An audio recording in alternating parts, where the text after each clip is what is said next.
takbir menyambut Ramadan. Sebelum panjang lebar saya bertausiah, saya ingin bertanya kepada Bapak yang hadir di hadapan saya. Kira-kira hati kita menyambut Ramadan ini adakah rasa gembira atau tidak? Senang atau tidak kita menyambut Ramadan ini? Senang. Pokoknya bilang aja lah senang, aku gak tahu apa yang ada isi hati Bapak.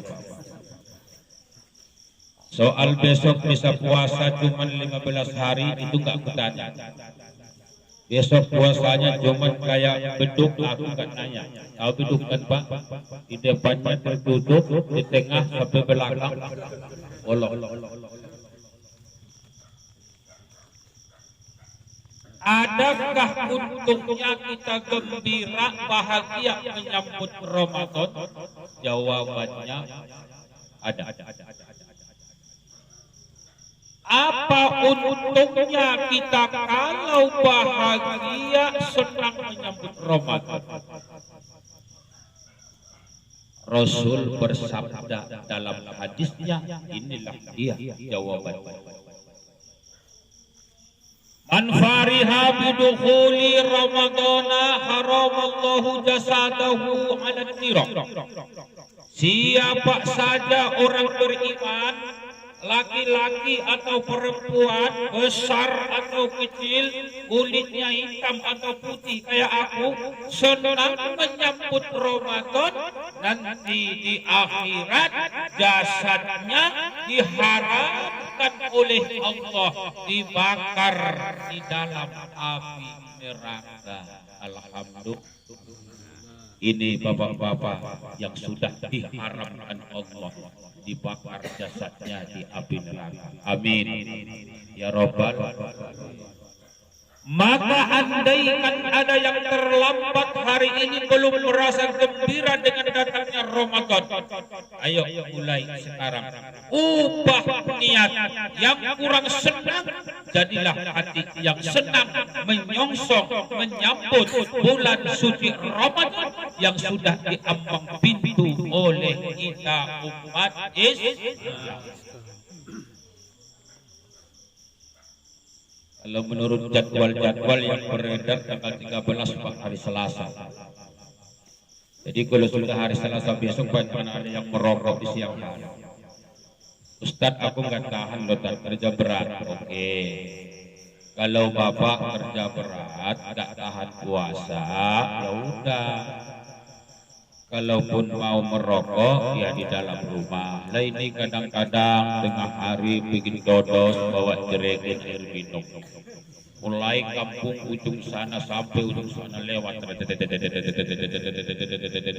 Jerigen 5 kilo penuh dengan air minum.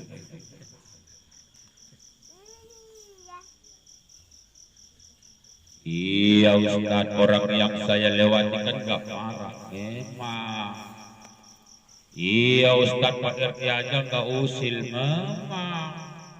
Iya Ustaz, alim ulama aja gak ada yang ngamuk. Memang. Ngapain orang ngamuk kau yang gak berpuasa? Cuman kan kita harus memang menggarisbawahi. Apa itu Ustaz? Orang yang menghormati orang yang berpuasa, baginya diberikan pahala separuh dari orang yang berpuasa. Dan nggak dapat pahala puasa, minuman dapat separuh pahala puasa. Alhamdulillah.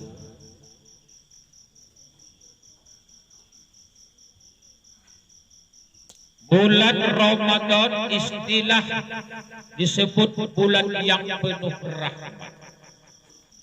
Bulan Ramadan dalam istilah disebut bulan yang penuh ampunan. Bulan Ramadan dalam istilah disebut bulan tertutupnya pintu neraka, terbukanya pintu surga. Karena memang inilah kemuliaan Ramadan. Rasul Muhammad sallallahu alaihi wasallam menjelaskan salah satu di antara kemuliaan bulan Ramadan ini, Ramadan awaluhu rahmah. Begitu Ramadan turun, hari pertama sampai hari yang ke-10, musim turunnya rahmat kasih sayang Allah. Siapa yang mau kaya, minta kekayaan pada di Ramadan tanggal 1 sampai tanggal 10. Yang punya penyakit minta kesembuhan kepada Allah. Yang punya utang minta rezeki lancar agar utangnya terbayar. Yang punya masalah minta kepada Allah agar dimudahkan urusannya. 1 Ramadan sampai 10 Ramadan turun rahmat kasih sayang Allah. Ustaz, apa amalan terbaik kita mulai 1 Ramadan sampai 10 Ramadan?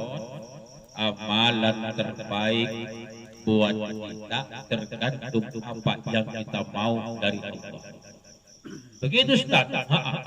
Kalau begitu Ustaz, saya ingin maunya dari Allah rezeki saya bertambah. Oh itu ya, iya, berbanyak sedekah. 1 Ramadan sampai 10 Ramadan. Bilang sama istri di rumah, iya Pak. Ini Ramadan pertama, ini Ramadan kedua, ini Ramadan ke-9. Tolong di antara 10 hari bulan Ramadan ini, kalau kamu buat bukaan, misalkan bubur kacang hijau, tolong banyakkan sekali ini aja. Kita harus sedekah sama tetangga. Ya Mas, itu supaya Allah luaskan rezekinya. 1. Yang kedua, kata baginda Nabi, mulianya Ramadan ini karena sejak malam 11 Ramadan sampai 20 Ramadan turun ampunan. Pintu taubat dibukakan Allah bagi orang yang bertaubat.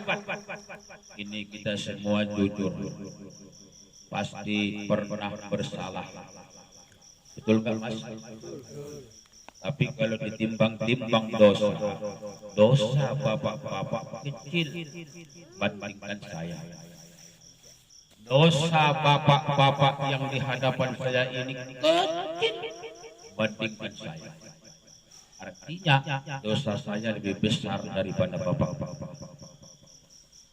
Tapi kita jangan menganggap remeh. Dosa kecil bisa menjadi besar kalau kita tidak taubat kepada Allah. Betul. Dosa besar bisa menjadi kecil apabila kita mohon ampun kepada Allah.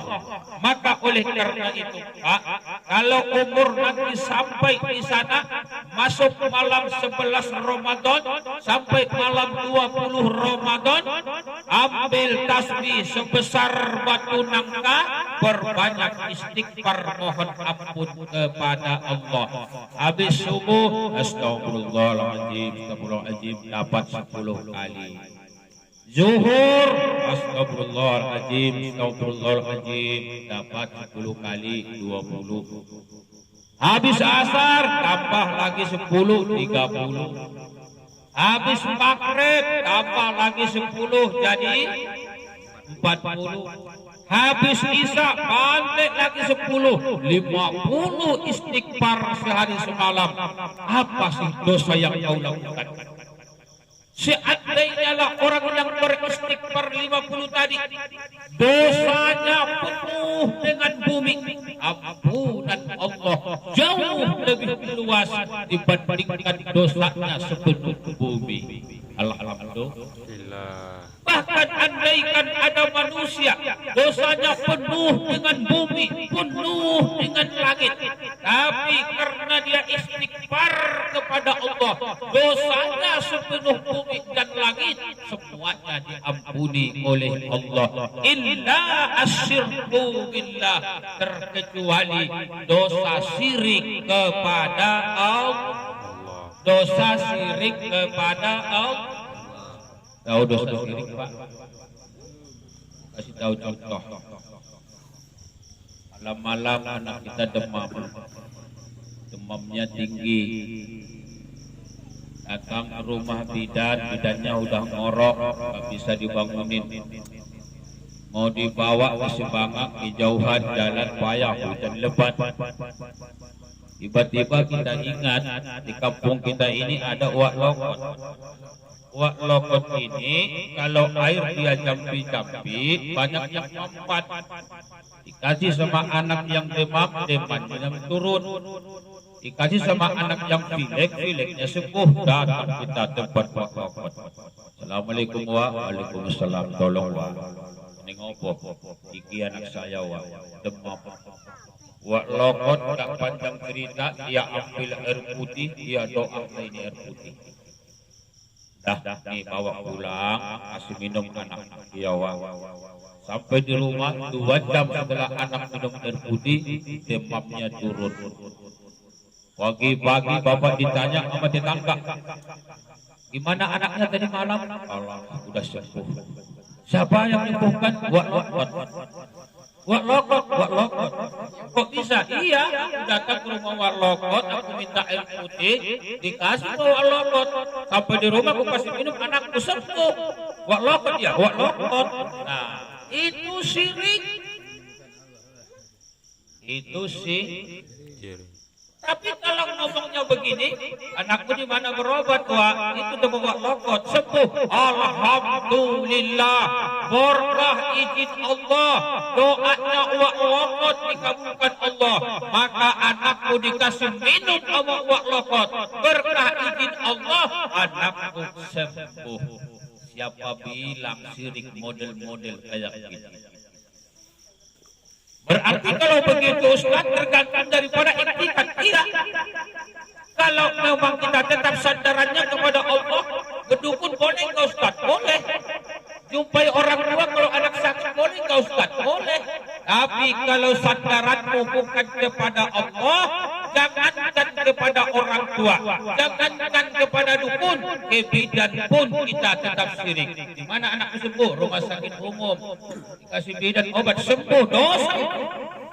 Alhamdulillah, begitu anak saya dirawat sama bidan sembuh. Kalau ada kalimat alhamdulillah, berarti sandaran pertama kepada Allah. Paham kan Mas? Nah, itu dia. 2, 3 singkat. Kemuliaan Ramadan yang ketiga, kalau nanti masuk 20 Ramadan sampai akhir Ramadan, itqum minan nar, tertutupnya pintu neraka bagi orang yang berpuasa, terbukanya pintu surga bagi yang berpuasa. Jadi siapa saja orang yang berpuasa, ditutup pintu neraka rapat-rapat.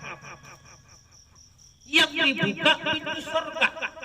Mengapa Allah bukakan pintu surga dan Allah tutup pintu neraka? Karena orang yang berpuasa tidak pantas tempatnya di neraka. Orang yang berpuasa tidak pantas tempatnya di neraka. Baginya orang berpuasa hanyalah surga tempatnya di akhirat. Alhamdulillah. Semangat rasanya kita puasa ya Pak ya. Palingan kadang 2-3 hari sampai 5 hari, kadang kita berat menahan lapar, berat menahan haus. Tapi kalau kita bertahan sampai seminggu, insya Allah ke depannya kita sanggup. Amin. Ya Rabbal Alamin. Yang kedua, pertanyaan Pak. Kira-kira ini bapak-bapak yang di depan saya, samping kanan, samping kiri, maukah kita mendapatkan puasa yang berpahala? Mau. Jangan salah. Rasulullah pernah menggambarkan model puasa umat. Baginda Nabi, amin shaimin laisa lahu min siyamihi illal du'i wal atos. Umatku bukan malas berpuasa, rajin. petani puasa, pegawai puasa, di kantor puasa, anak muda puasa, perempuan puasa.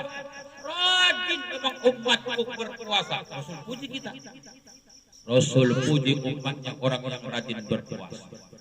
Tapi di antara umat-umatku yang berpuasa, kata baginda Nabi, tidak semua mereka mendapatkan pahala dari puasanya. Illal ju'i wal atos, hanya yang mereka dapatkan perasaan lapar dan perasaan haus. Di mana pahala puasanya? Padahal dia sudah menahan lapar, menahan haus, mulai dengan tibanya imsakiyah sampai tiba saatnya berbuka. Di mana pergi pahala puasanya? Apakah ada tikus yang melarikan pahala puasanya? Apakah ada ninja yang merampok pahala puasanya? Tidak. Ternyata ada yang menghalang-halangi pahala puasa. Apa yang menghalangi pahala puasa kita? 3 perkara. Apa Pak? 3 perkara. Jangan bayangkan lubangnya Pak ya. Jarinya banyak. 3 perkara. Inilah inti daripada tausiah. Pertama, siapapun manusianya, berpuasa dia, beribadah dia, penuh dengan perasaan lapar dan haus, itu puasanya tidak diterima oleh Allah kalau dia memutuskan hubungan silaturahmi di antara sesamanya sebelum dia minta maaf dan memberi maaf kepada sesamanya. Ayo, yang pertama Pak. Rasa 88% kita yang tinggal di Semandang ini perantau. Ya kan Pak? Taruh di Semandang ini nggak ada musuh kita, nggak ada kawan selisih kita. Tapi coba renungin Pak. Siapa tahu Bapak waktu dulu masih lajang, waktu dulu masih di kampung, waktu dulu masih anak muda, ada teman yang kita sakiti hatinya. Ada orang lain yang kita ambil ayamnya, ada orang lain yang kita curi hartanya. Sampai hari ini kita tidak minta maaf. Ayo, sebelum tanggal 13, lengsingkan lengan bajumu, hamparkan sajadahmu, datangin itu orang, minta maaflah engkau kepadanya. Kalau ingin puasamu Allah berikan pahalanya. Insya Allah. Ustaz, saya baru sadar Ustaz, dulu memang di kampung ada tetangga saya ambil hartanya, kemudian kami pindah ke Semandang. Saya sadar itu kesalahan saya. Sekarang saya ingin minta maaf kepadanya, tapi sayang alam kami sudah berbeda. Apa itu? Dia sudah meninggal Ustaz. Dia sudah meninggal. Tidak ada alasan bagi orang bersalah minta maaf kepada orang yang dia zalimi. Betul. Tidak ada alasan apapun bagi orang yang bersalah untuk meminta maaf terhadap orang yang dia zalimi. Kalau orangnya masih hidup, datang ke rumah. Kalau orangnya sudah meninggal dunia, titipkan maafmu kepada Allah. Nah, ini dia. Bagaimana cara nitipin maafnya Ustaz? Jangan pakai bahasa Semandang, pakai dengan bahasa doa. Ya Allah, minta tolong ya, salahku sama wak lewan, aku titip ya sama kau ya Allah. Enggak laku kalau ngomong kayak gitu. Jadi bagaimana Ustaz? Ya Allah, ya Tuhanku, ampunilah segala dosa dan salahku ya Allah kepada si Polan. Ya Allah, engkau sampaikanlah semua maafku kepada si Polan. Ampuni dosaku ya Allah, ampuni dosaku ya Allah, ampuni dosaku terhadap si Polan. Itu namanya nitipin salah kepada Allah. Ustaz, itu kan masalah orang hidup sama orang meninggal. Lain masalahnya enggak gitu Ustaz. Apa itu? Dia masih urip, aku masih hidup. Kami dua-duanya semua hidup. Aku udah datang ke rumah dia. Jujur aku siap mati, siap tanggung risiko. Datanglah aku ke rumah dia. Sampai di rumah dia, aku masuk ke dalam rumahnya, aku ulurkan tangan, aku mau minta maaf kepadanya, tetap dia tidak menerima maaf. 3 hari aku datang bolak-balik ke rumah dia. Padahal Ustaz aku udah siap, memang salahku nggak banyak, cuma 1 jang-jang berat 15 kilo itu yang mencuri sawitnya. Itu yang mau aku minta izinkan ke dia. Seandainya pun dia suruh aku bayar 1 juta itu akan kubayar Ustaz. Itulah saking sungguhnya aku minta maaf sama dia. Seandainya dia minta ganti 1 ton itu pun akan bertanggung jawab Ustaz. Tapi apalah daya dan upaya, aku datang ke rumah dia. Begitu aku bukan mau minta maaf, langsung dia tolak, dia berpaling muka dari saya. 3 kali lotak aku datang ke rumah. Begitu ya? Iya.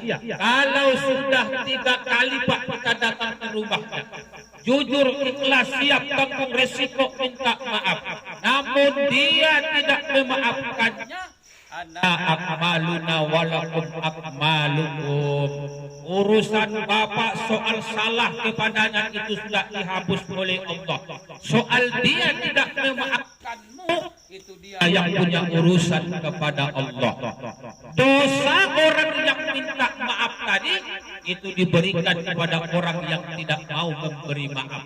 Andaikan ada kebaikan orang yang tidak mau memberi maaf, itu semua digulung diberikan kepada orang yang minta maaf. Na'udzubillahi min.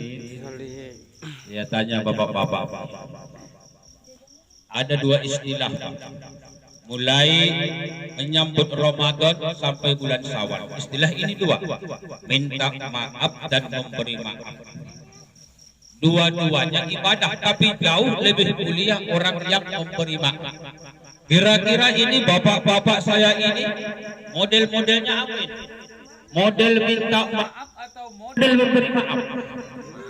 Model memberi maaf punten 100. Sebab kalau ada di sini model-model minta maaf itu punten 50.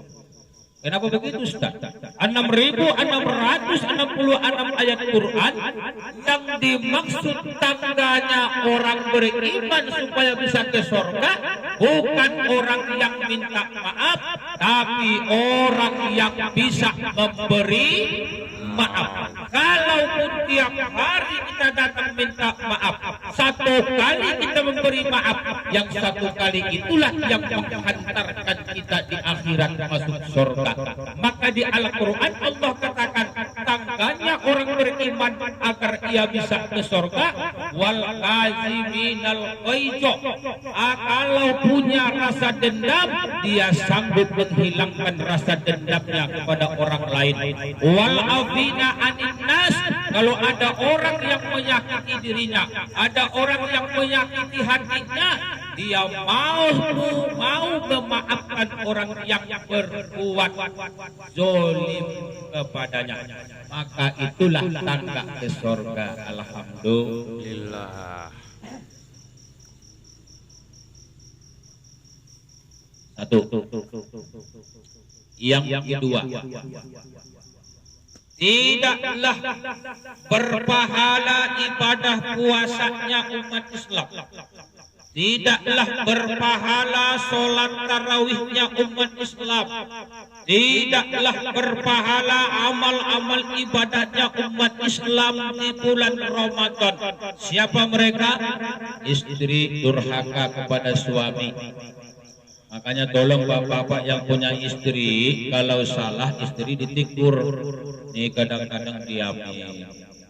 Begitu tidur sudah tahu malam Jumatan, istrinya belakangi bapak santai. Jangan Pak. Tapi kan Ustadz kami kadang ngapa-ngapain. Aku nggak nanya bapak mau ngapa-ngapain. Tapi kan ada hadis qudsi mengatakan, Kalau ada seorang istri akibat kebenciannya kepada suaminya dan suaminya tidak ridho, apabila istri membelakangi suami mau tidur, maka Allah laknatlah istri itu sampai besok terbitnya matahari. Apa mau bapak istri bapak dilaknat? Tidak kan Pak? Makanya kalau pas bapak tidak suka istri mantatin bapak, bilang terus, Dek, jangan cuma dapur yang kau sodor. Sanggup? 11 bulan Pak kita bergaul dengan istri. Bayangkan 11 bulan. 11 bulan dari bulan Syawal kemarin ke bulan Syakban ini. 11 bulan Pak. Boleh dihitung. Enggak mungkin kita dengan istri selama 11 bulan enggak ada kesalahpahaman. Betul. Kalau enggak datangnya duluan dari suami, barangkali dari istri. Kalau enggak dari istri, barangkali dari suami. Pasti yang namanya kita manusia, apalagi yang kita nikahi bukan sedarah dengan kita, apalagi yang kita nikahi bukan seibu dengan kita, yang kita nikahi bukan adik-beradik dengan kita, yang kita nikahi bukan satu bapak dengan kita, dia lain bapak, lain darah dengan kita. Enggak mungkin enggak ada masalah. Sedangkan kita dengan adik kandung punya masalah, sedangkan kita dengan mak kandung ada masalah, sedangkan kita dengan ayah kandung ada masalah, apalagi dengan orang lain. Makanya ayo sampaikan dakwah kepada istri kita di rumah. Kalau istri dianggap ada salah, panggil dia, suruh minta maaf. Dek, yo mas, iki sesok insyaallah awak puasa. Tanggal piro mas? Ya tanggal Ustaz Sahrul, kata Ustaz Sahrul. Tanggal 13. Terus apa hubungannya mas dengan aku? Ya hubungannya cuma satu deh. Abang ini sebenarnya ya dek ya ada satu yang ganjal dari kamu. Adik kan tahu ingat kan belum lama kan musim jengkol. Terus kan abang ambil jengkol, abang suruh kamu rendang jengkol. Begitu udah kamu rendang setengah matang, tiba-tiba garam habis. Kamu mau beli ke warung gak berani karena hujan lebat, lampunya mati. Kamu gak ngomong sama saya, aturan saya pergi beli garam itu. Begitu saya makan, perasaan saya antara suka dengan duka. Dengkel hati saya deh, mau marah sebenarnya sama kamu, karena udah lama ini rendang jengkol saya ingin. Begitu ketemu gak beres kamu masak, tapi karena aku merasa malu, ada anak-anak kita, malu kalau kita ribut, cucu sudah 14 orang. Saya diam, saya tahan emosi saya, tapi jujur ya deh, abang sampai hari ini masih ada marah sama kamu. Tolong kamu minta maaf. Datang istrinya menghadap suaminya, Bang, mengingat masalah rendang jengkol sebulan yang lalu, Bang. Ini aku suamimu, Bang, istrimu, Bang. Aku minta maaf ya, Bang. Datang Bapak, sudahlah dek, itu saya maafkan. Tapi jangan kamu aja yang minta maaf ya. Kalau kamu minta maaf, aku juga mau minta maaf. Oh, abang salah apa? Saya sih memang kalau salah gak banyak, gak nyampe 2, cuma 1. Apaan tuh bang? Kalau ini kamu maafkan, aku juga maafkan kamu. Apaan tuh bang? Ngomonglah bang. Begini deh, dosamu soal rendang jengkol aku maafkan. Salahku cuma 1, tolong kamu maafkan. Aku sudah 2 tahun punya simpanan bini muda. Kira-kira istri bapak maafkan gak ya?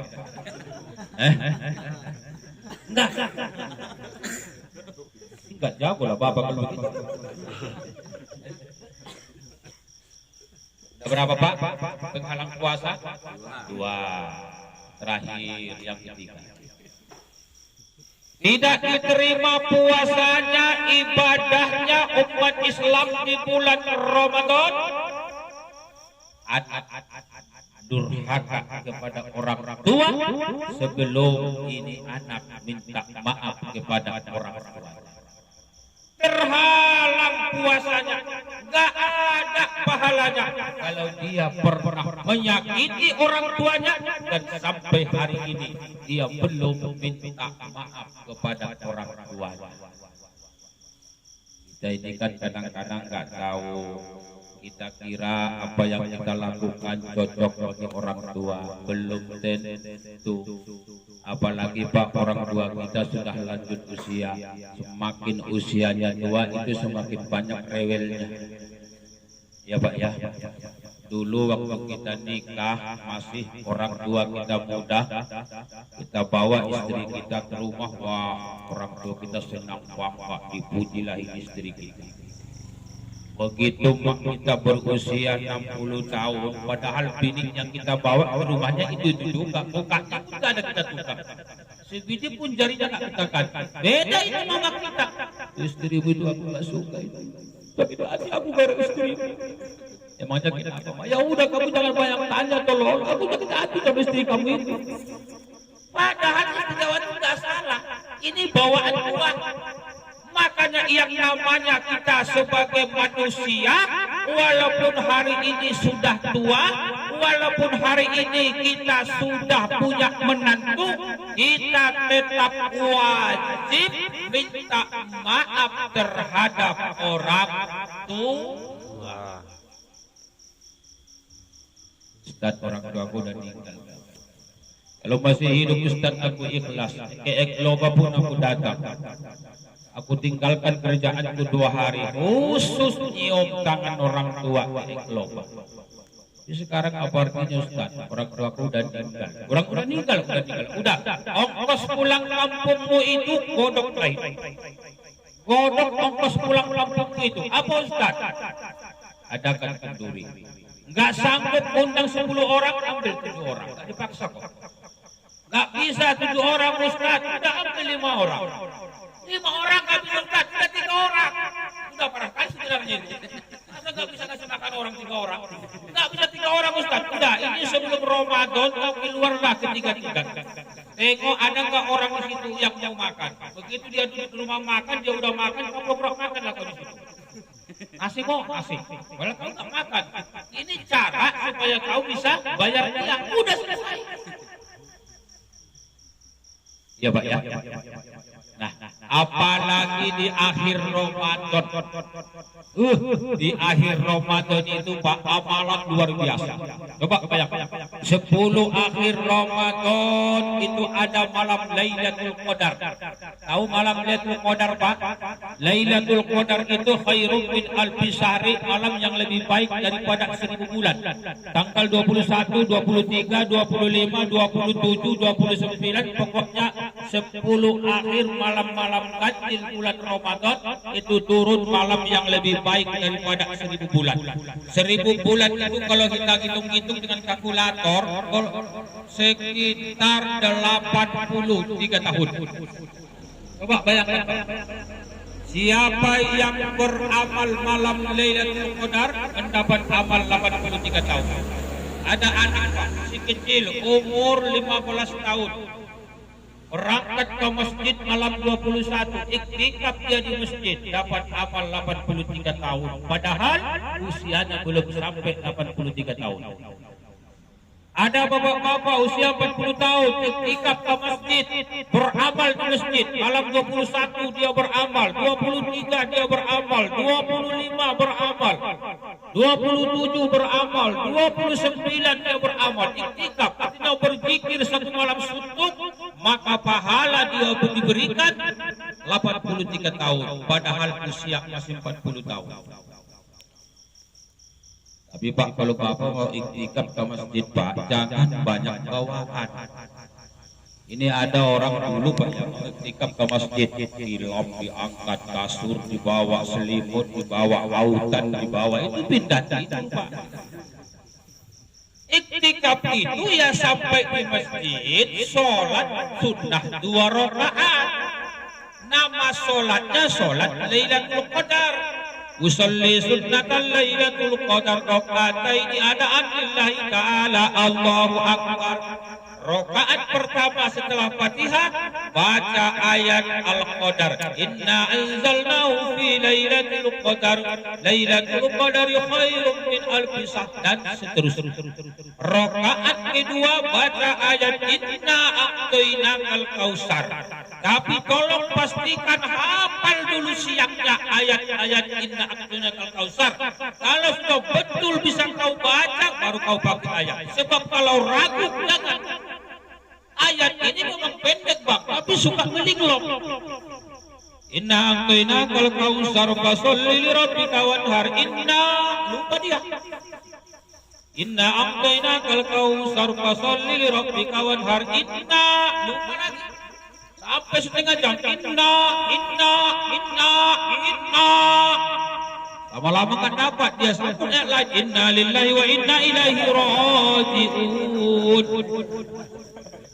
Kalau sholatnya ayatnya berubah. Habis sholat 2 rakaat istighfar minimal 70 kali.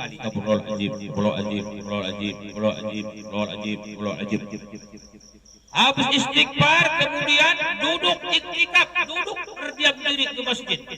Duduknya boleh duduk tahiyat awal, kalau tahan boleh duduk tahiyat akhir, kalau sanggup boleh duduk sila. Asalkan jangan jongkok lah. Begitu sudah duduk, ambil lagi tasbih, bacakan zikir iktikaf hatta matola'il fajar sampai tiba waktu subuh. Apa bacaan iktikafnya? Subhanallah walhamdulillah wa la ilaha illallah Allahu akbar. Subhanallah alhamdulillah wa la ilaha illallah Allahu akbar. Subhanallah walhamdulillah wa la ilaha illallah Allahu akbar. Berapa jumlahnya Ustaz? Jumlahnya tidak dibatasi, yang dibatasi adalah waktunya. Kalau sudah azan subuh tiba, tak usah lagi iktikaf, stop, berhenti dari iktikaf. Kenapa? Karena sudah ada perintah wajib di sana. Allahu akbar, masih subhanallah alhamdulillah wa la ilaha illallah akbar. Siapa lah yang lihat kata orang? Makin parah kan. Nah, 10 akhir Ramadan apalagi ditempel dengan satu ibadah lagi.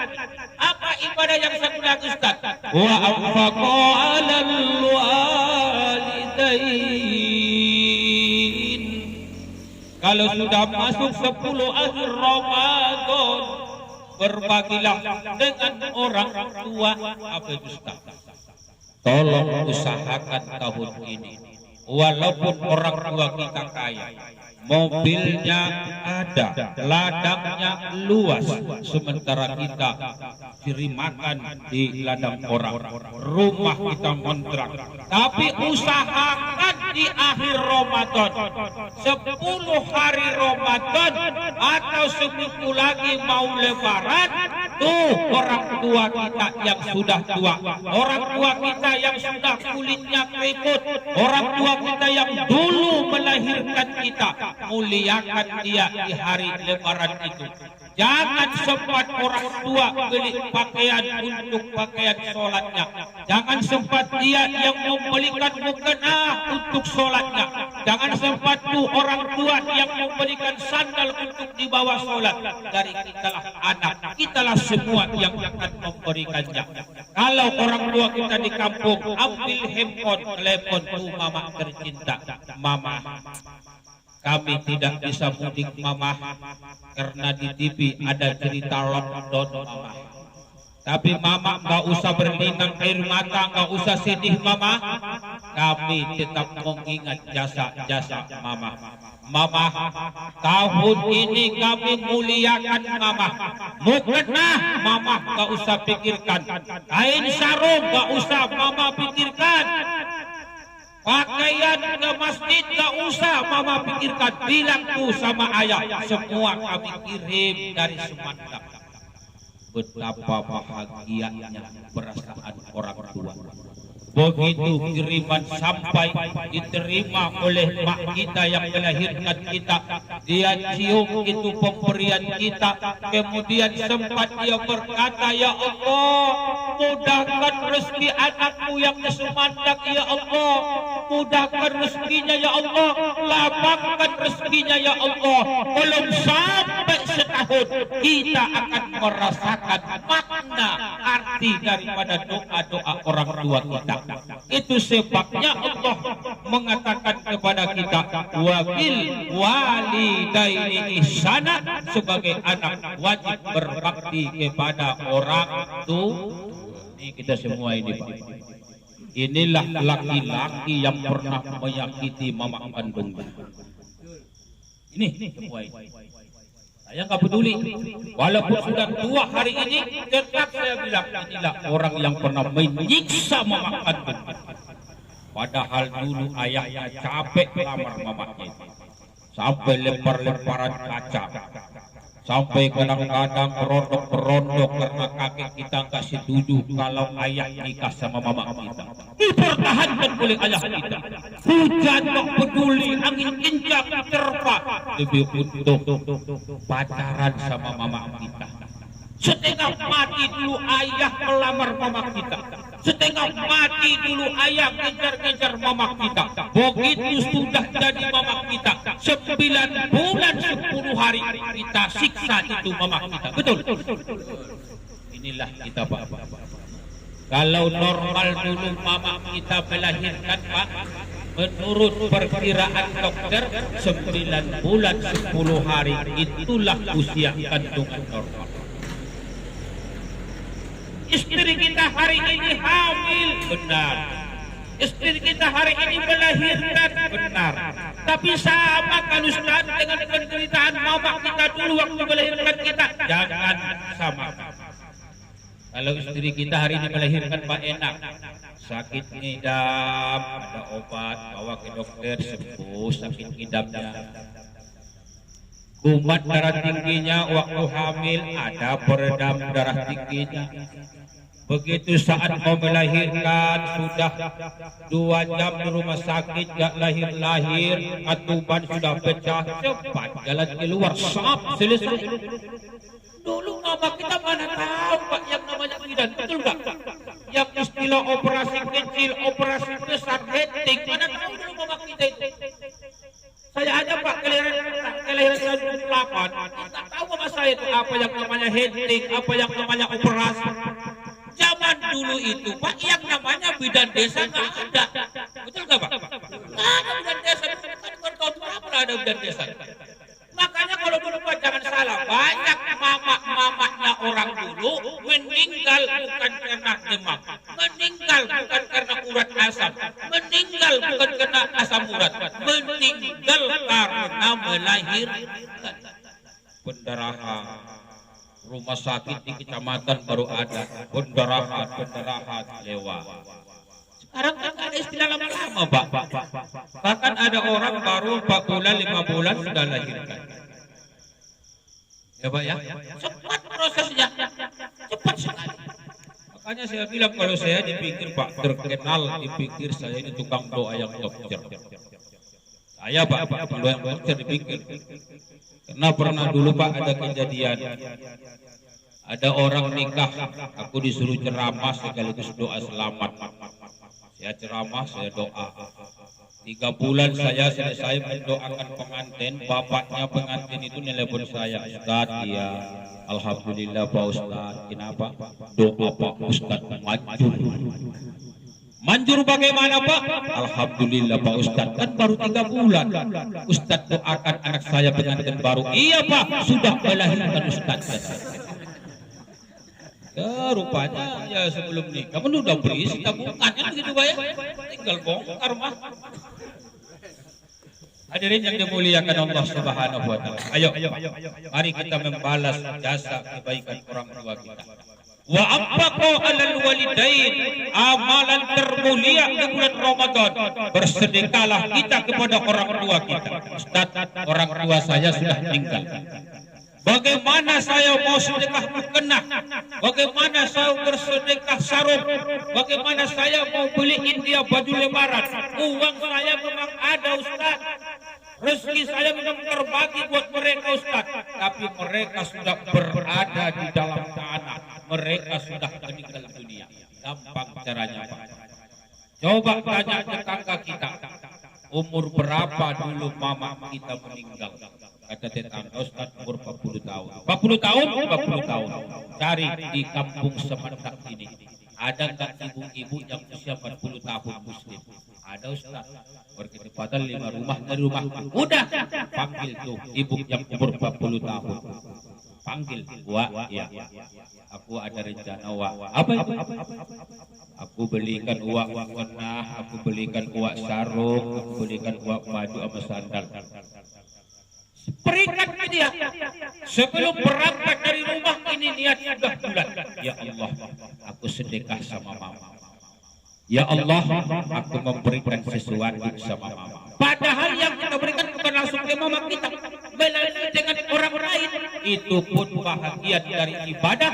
Allah sampaikan pahalanya. Amin ya rabbal alamin.